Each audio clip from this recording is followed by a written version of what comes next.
Royal Standley of Oregon Pacific Financial Advisors, offering securities through United Planner Financial Services. Member FINRA SIPC shares his planning approach to help people toward a place where they may be at peace regarding their financial goals. In this dynamic podcast, Royal will share his insights on how to design a retirement plan to help you plan for your future. Now, on to the show. Hello and welcome to Life by Design with Royal Standley from Oregon Pacific Financial Advisors. Today we're talking about money.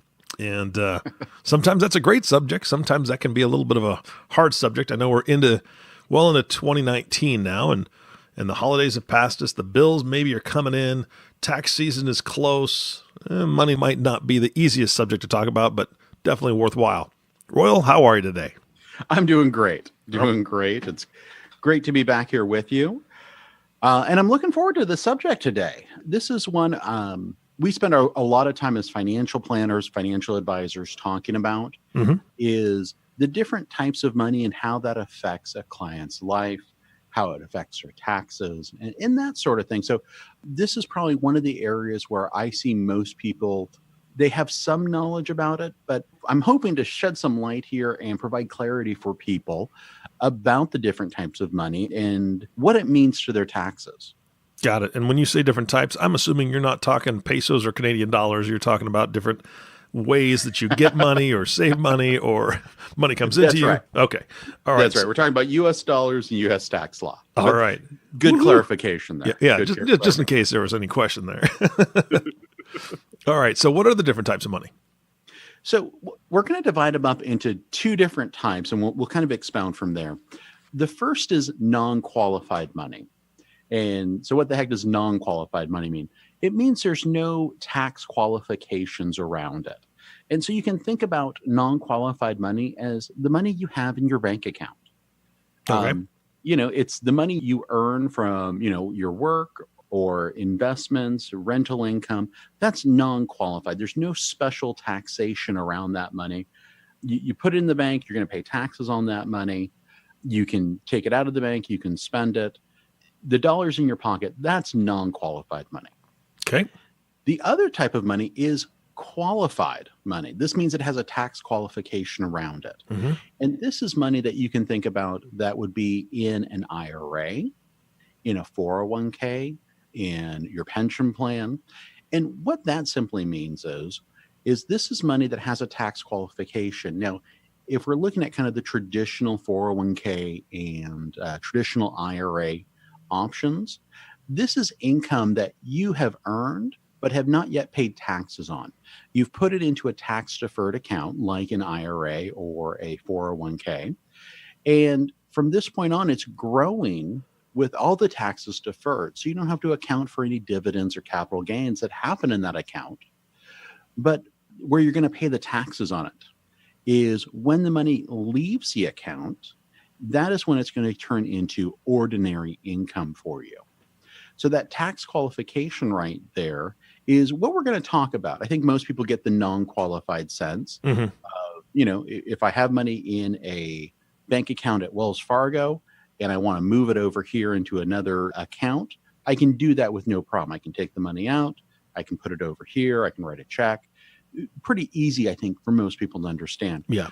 With qualified funds, it's a little bit different, but you can still combine qualified accounts depending on the types of accounts you're using. So most people are familiar with a 401k. 401k is an employer-sponsored retirement plan. Could be a combination of money you have deferred in as an individual participant and money that your company has put in as either a match or a contribution or a profit-sharing contribution. Okay. So we'll kind of set vesting off to the side. Vesting applies to the money that your employer has put in. Mm-hmm. So we'll just kind of leave that off to the side for the time being. But with qualified accounts like your 401k and your IRA, let's say you work at a company for a number of years and you build up a nice 401k balance, let's say $100,000, for instance. Okay. And you decide to leave that job and go to a new job. What do you do with that money that's in that old 401k plan? And when we sit down with a client to discuss their options, we want to make them aware of what their options really are. So in most cases, as long as your balance is above usually $5,000, you're allowed to leave money in an old employer's retirement plan indefinitely. Oh, I didn't know that. That's great. Yeah. So you don't necessarily have to make a decision right away when you change jobs. There might be some other factors there that might encourage you to look at that and make some changes. But number one, you can just leave money in an old employer's retirement account. Okay. If you're starting a new job that has a 401k, you're actually allowed to roll that money that was in your old 401k into the new 401k. Now, very rarely do 401ks have language in there that prohibits a transfer of old 401k funds into the new 401k. So the thing you want to look at is your summary plan description that you're provided from your new 401k. But in almost, I'd probably say 90-95% of cases, that new 401k is able to accept those 401k dollars from your old employer. And finally, the other option that you have is you can roll that money from your old employer over to an individual retirement account or a traditional IRA. Mm-hmm. Okay. Now, there's a fourth option, which we don't really want to talk about here. We don't want to give people ideas, but you could cash out your retirement savings. But if you're under the age of 59 and a half, there's going to be a 10% penalty for any distribution from a 401k that's not getting rolled over or transferred into a qualified account. Yeah. So that there's going to be that 10% penalty for people who are under the age of 59 and a half. And then for everybody, they're going to have to pay taxes on the amount that they roll out of their account. Really, we want to look at those three main options there because for the most part, we want to encourage people to not cash out their retirement, especially if they're under the age of 59 and a half, and they have some other options available to them. All right, Royal, what about, you said you could roll it over to a traditional IRA. Can you roll it into a Roth IRA? So you can. So if you have a traditional 401k, you can convert it into a Roth IRA. In most cases, what has to happen, however, is it has to go into a traditional IRA for that initial rollover, and then you can convert it into a Roth IRA. And taxes are due, right? Once you do that? Correct. Oh, okay. Correct. Yeah. So the difference there with the Roth IRA is the Roth IRA is kind of the inverse of the traditional IRA. When you have an IRA or a 401k, you're deferring income that you haven't paid taxes on into that account. Mm-hmm. From that point on, it's growing tax deferred. And when you get to retirement, you can begin pulling money out of there. Like we just said, you're going to have to pay taxes on that. The Roth, if you think of those steps, is the inverse. Any money that goes into a Roth IRA or a Roth 401k is money that you have already paid taxes on. So when people talk about putting money into their Roth IRA, they're not getting any current year tax breaks because they're already paying the taxes on that money. Mm-hmm. But from that point on, that money now grows tax-free and at retirement comes out tax-free. So for a lot of my younger clients, the Roth IRA or Roth 401k is really one of the most powerful tools that we have for planning for retirement. Got it.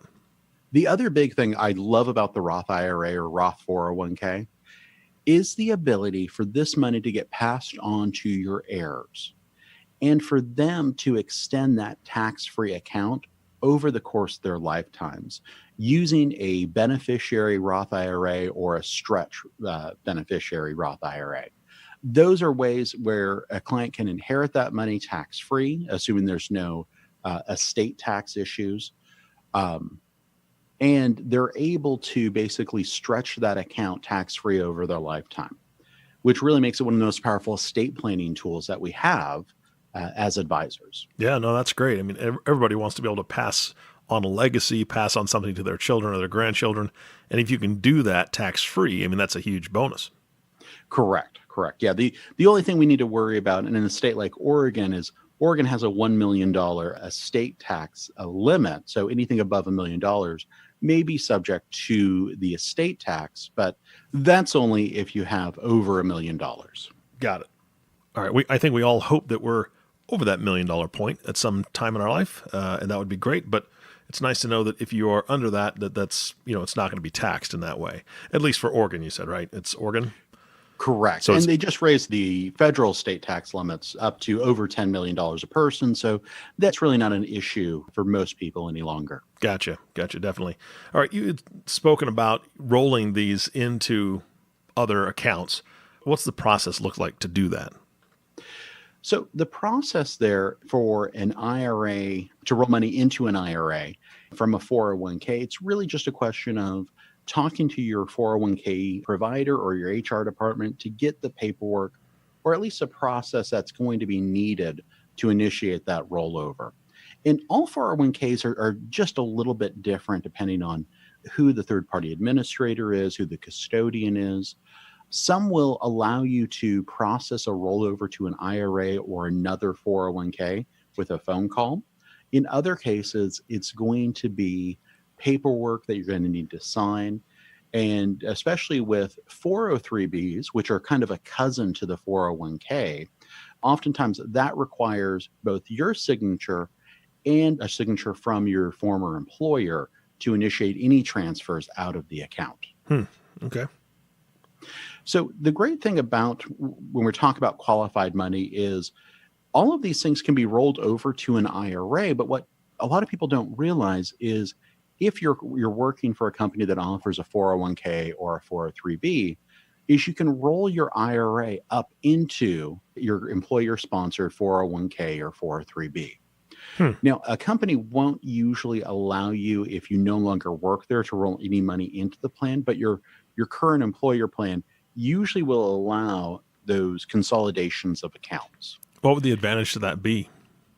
I think simplicity. I think simplicity is really one of the mainstays of managing your financial life, especially with younger clients who maybe change jobs every 2 to 3 years.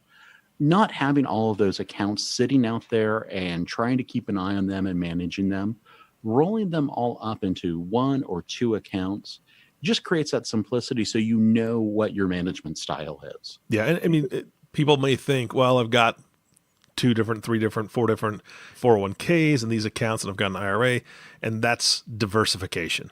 But truly, right, I mean, diversification is the 401k itself. You're choosing mutual funds or you're choosing funds in there that are diversified in and of themselves. So being able to consolidate everything into 1 or 2 accounts, maybe maximum, sounds like probably the best idea.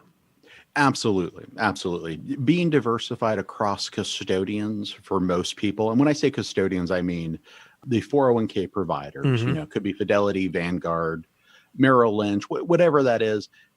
That's really not what we talk about when we talk about diversification. Yeah. It's the actual underlying investments there.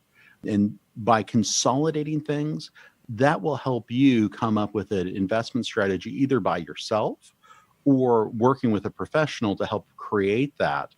That's easy to manage. I think people just want simplicity and want to know where their money is, want to know how they're doing. And I often hear this statement, which makes me laugh, is I have a 401k with $100,000 in it, and I have an IRA with $10,000 in it. In my 401k, I just lost $7,000, but in my IRA, I only lost $700. Yeah. That's apples to apples, baby. Yeah. So that is a 7% loss in either account. Yeah. The scale is different, but combining those and kind of simplifying that for most people is a real positive. There are some times where it makes sense to do some different things there. But my first goal when I sit down with a client is how can we simplify your financial life just so it's easier for you to understand and manage kind of all the different moving parts and what's already a fairly complex system. Yep. So we touched a little bit on Roth 401ks, Roth IRAs, and this is somewhat of a new development. I think it's still being rolled out. With a Roth 401k or a Roth 403b, one of the biggest advantages there is it allows you to defer so much more of your income into that tax-free Roth environment than you can with a Roth IRA. So for instance, right now in 2019, you're allowed to defer $6,000 for someone under the age of 50 into a Roth IRA. In a Roth 401k, for someone who's under 50, you can defer $19,000 into that Roth IRA. It just allows you to kind of supercharge your retirement savings, which is awesome. But sometimes what will happen is if you're changing jobs there, you might have money in the Roth 401k, but your new plan doesn't offer that Roth option. Okay. So oftentimes what we'll have to do is just set up a Roth IRA to kind of keep those funds in that Roth environment, or you always have the option, if you're over $5,000 in most cases, to leave it in the old employer plan. Gotcha. That kind of covers the three basic types of money there. We have the qualified, non-qualified, and then the tax-free Roth option. Now, the other funny thing I hear from new prospects sometimes is, well, how much money does a Roth IRA make? Yeah. That's a loaded question. And the answer is, it all depends on what the investment is. So, for instance, you can open up a bank account at your local bank and create it as a Roth IRA, and it will just make whatever the interest rate the bank provides for their normal checking account. So the underlying investment really has nothing to do with the tax qualification or lack thereof. So a Roth IRA doesn't make any more in investment returns than your non-qualified account or your traditional 401k or IRA. It all depends on what investments do you decide to put into that environment. Yeah, I'm assuming that there's possibly the exact same investments in a traditional IRA and a Roth IRA. So technically they would make the same amount or lose the same amount, depending on how the market's doing, correct? Absolutely. Yeah. Absolutely. So the real question is at retirement, what is going to be the taxes you're going to have to pay on those distributions? With a traditional 401k or traditional IRA, every dollar that comes out is going to be $1 of ordinary income. With a traditional IRA or 401k, and with a Roth, every dollar is tax-free. So you can kind of see, especially as we talk about, 20, 30, 40 years of investing, how powerful that Roth option can be, because not only do you get what you put into it tax-free, but you get all the earnings, interest, and capital gains tax-free as well. Yeah, no, that's great. So I wanted to touch on a couple of other areas where there's some confusion there, and also kind of some different tax rules there. So one thing that comes up quite often is annuities. And with an annuity, it's really going to be dependent on which types of dollars you use to fund that annuity. Now, an annuity is a form of life insurance. It's an insurance contract that is designed to provide lifetime income. This is often what we refer to as an immediate annuity. You're basically giving a sum of money to an insurance company, and they're going to give you an income stream over your lifetime. There's also a deferred annuity where you put money on deposit with an insurance company, and they're going to either give you a fixed interest rate.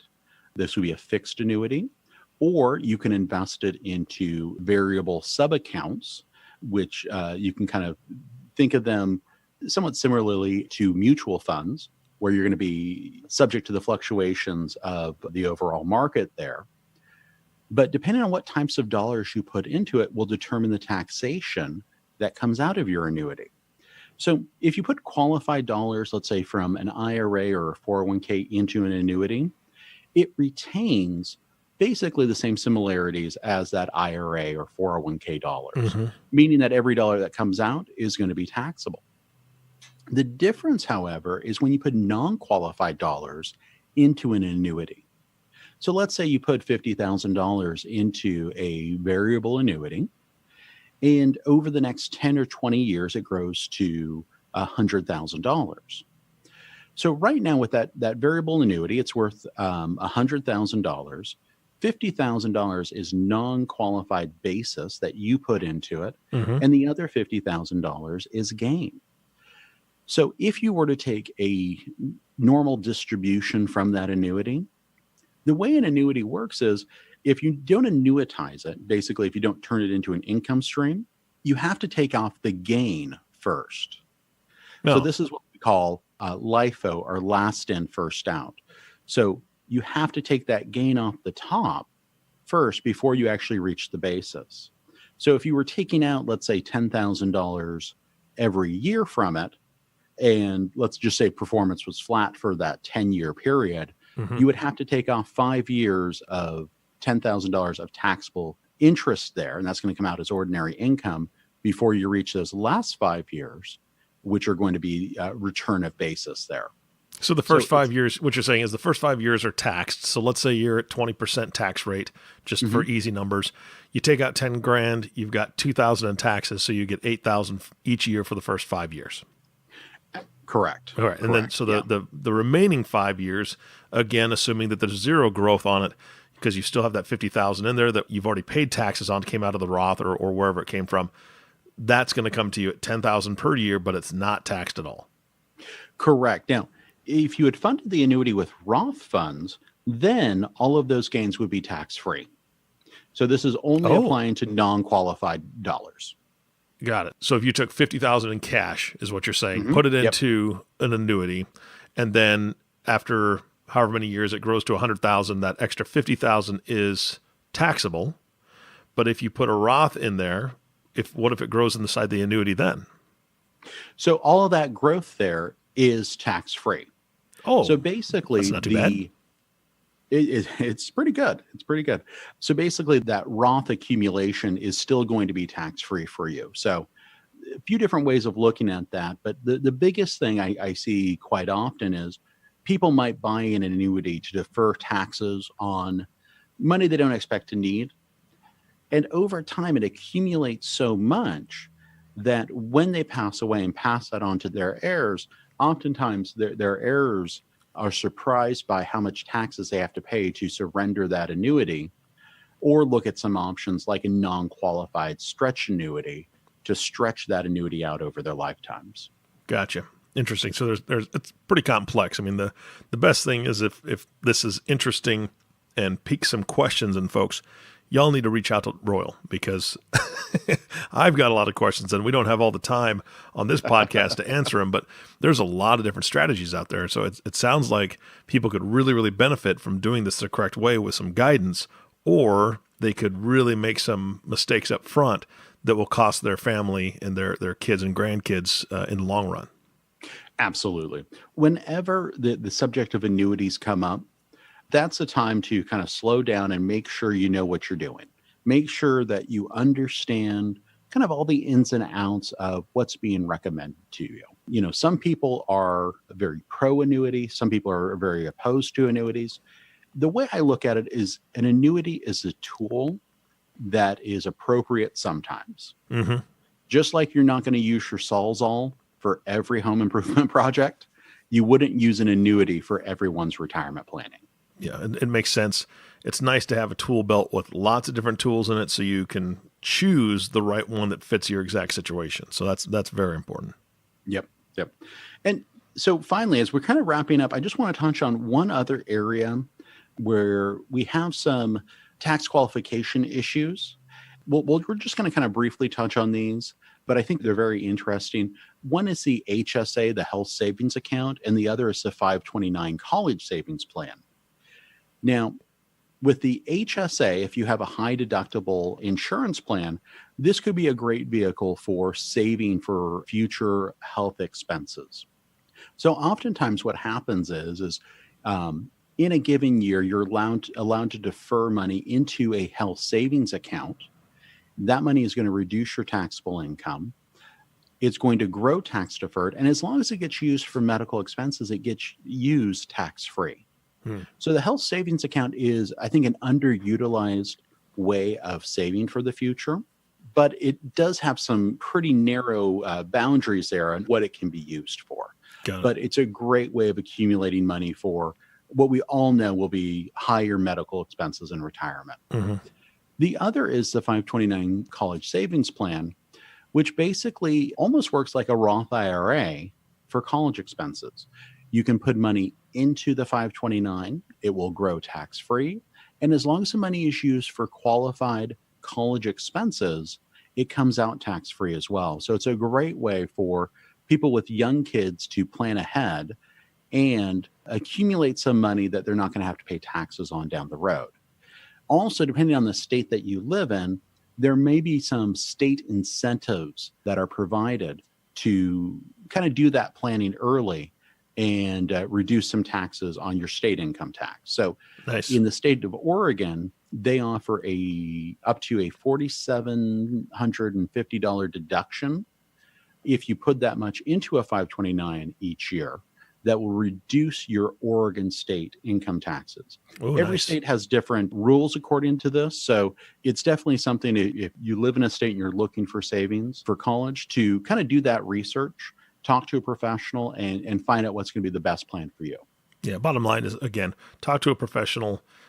Lots of different tools in the tool belt, and you don't want to rush into something and find out it's a Sawzall when you're trying to paint. That's it. Sounds like me doing a home improvement project. Yeah, I did that last weekend. All right, Royal, is there anything else we want to cover today before we wrap this up?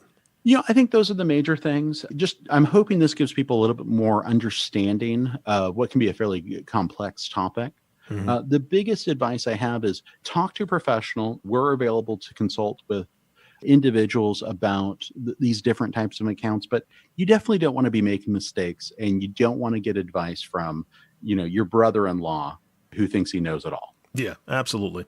And everybody listening, whether you're in Washington or you're in Idaho, you're in California, if Royal is not licensed in your state, he probably is connected with somebody who is very knowledgeable and can help you out too. So still reach out to Royal, see what he can do for you. If he's unable to work with you for whatever reason, he can point you in the right direction. So Royal, thank you so much for your time today. My pleasure. Great to chat with you. All right. And thank you all for listening to the Life by Design podcast with Royal Standley. If you have not subscribed to the podcast yet, please click the subscribe now button below. This way, when Royal comes out with a new podcast, it'll show up directly on your listening device. This makes it much easier to share these podcasts with your friends and family. Again, thanks for listening. For everyone at Oregon Pacific Financial Advisors, this is Eric Johnson reminding you to live your best day every day. And we'll see you next time. Thank you for listening to the Life by Design podcast. Click the subscribe button below to be notified when new episodes become available. The views expressed are those of the presenter and may not reflect the views of United Planner Financial Services. Material discussed is meant to provide general information and is not to be construed as specific investment, tax, or legal advice. Individual needs vary and require consideration of your unique objectives and financial situation. Always seek the advice of your financial advisor or other qualified financial service provider with any questions you may have regarding your investment planning. Advisory services offered through Oregon Pacific Financial Advisors, Inc. Securities offered through United Planner Financial Services of America, member FINRA and SIPC. Oregon Pacific Financial Advisors, Inc. and United Planners Financial Services are independent companies.